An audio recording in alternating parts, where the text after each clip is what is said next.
La déclaration numéro 9, c'est moi qui vais la faire. Donc c'est une demande de subvention au titre de la DETR 2019 pour des travaux d'aménagement et d'extension de la cantine Vivaldi.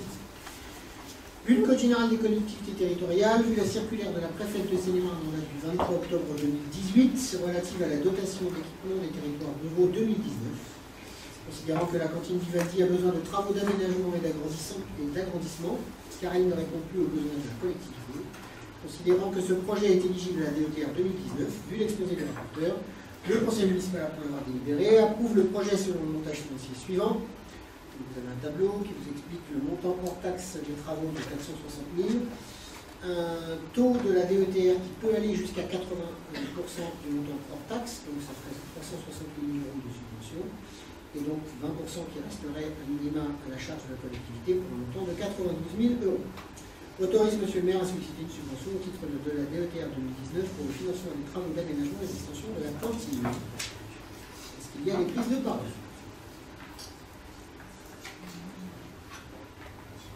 Moi, je dis que c'était pas prévu. Alors, il y a un rapport d'orientation. Il y a juste ça.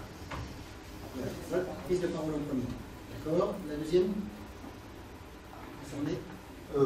Pareil. On va demander un avis technique du projet de réhabilitation de la cantine pour essayer de comprendre les sommes que vous avancez. On n'en est pas encore là. Aujourd'hui, c'est une demande de subvention. On n'en est pas au travail. Hein. Ah oui, Bien sur sûr. autre chose, oui. Sur une étude que nous avons faite Voilà. avec un architecte. Et donc, c'est cette étude qu'on vous Eh demande. ben, vous l'avez rien en tant qu'utile. Pour l'instant, c'est pas utile que vous l'ayez. D'accord, refusez-nous la donner. Je ne refuse pas de vous la donner. C'est pas le sujet de la délibération d'aujourd'hui.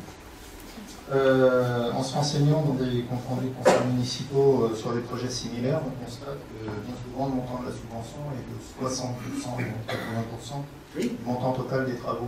Bien, nous verrons ce que nous verrons.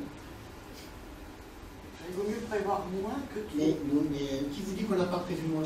Voilà. Donc, Ah, mais c'est pas un jeu de piste, hein, c'est un conseil municipal, monsieur le maire. Vous avez quand même un petit peu l'obligation de nous dire des choses. Vous restez correct. Parce que moi, je suis Ah, c'est pas un jeu de piste, c'est un conseil municipal, il y a quelque chose qui n'est pas correct dans mes propos, monsieur le maire. Qu'est-ce qui n'est pas correct, dites-moi. Vous ne me coupez pas la parole.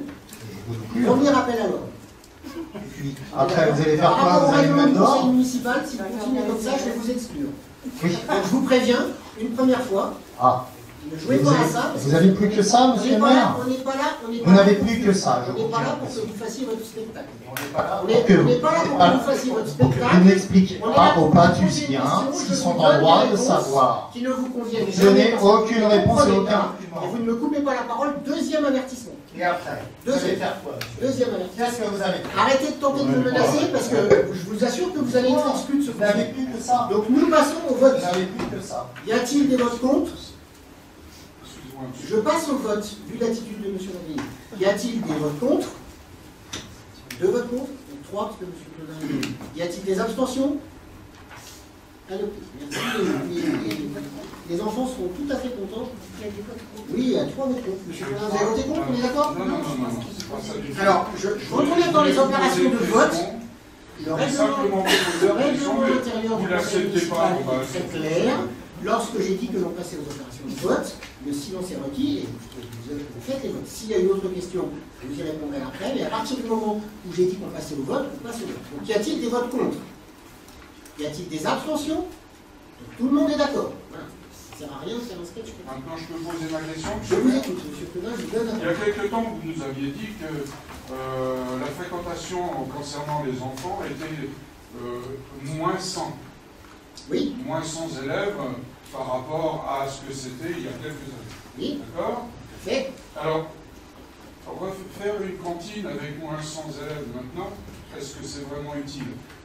Y aurait-il pas été plus utile de la faire un petit peu plus tôt quand même? Alors, je vais répondre à votre question, parce que ça, c'est une question parfaitement intelligente et légitime. Donc, je vais vous y répondre. Vous savez très bien que gérer, c'est prévoir. Et quand on est aux affaires, donc quand on est en gestion, on essaye de voir un peu plus loin que le bout de son nez.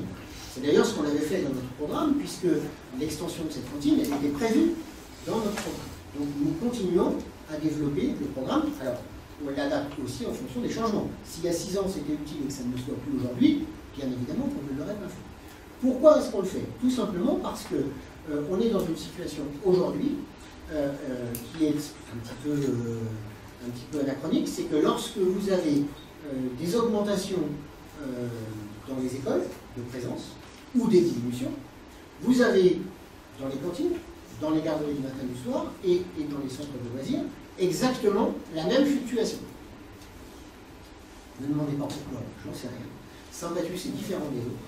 On a effectivement un peu moins de moins 100, parce qu'on était à moins 72, moins 92 cette année, donc on sera à peu près moins 100 à la rentrée en nombre d'élèves, mais on a autant d'élèves dans les cantines, et on a surtout besoin pour la suite. Vous voyez que là on fait la demande de subventions, on prévoit la construction, on sait qu'une construction ça se décale toujours longtemps, on le prévoit pour l'arrivée aussi des prochaines constructions. Donc ce n'est pas un besoin tout de suite, on a la capacité aujourd'hui avec les locaux qu'on a.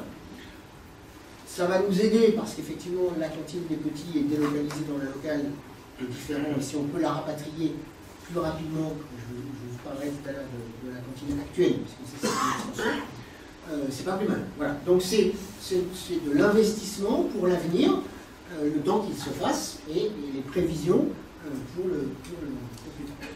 Vous me permettez deux autres questions, monsieur le maire? Merci, je vous en prie. Est-ce qu'il est prévu, justement, dans ces locaux, dans ce nouveau local, et avec l'ancien local, une isolation phonique? Je répondrai à votre question tout à l'heure. Ah ouais, d'accord. Deuxième question, concernant le personnel. Bon, il travaille dans un local assez exigu, et est-il prévu justement d'agrandir ce local?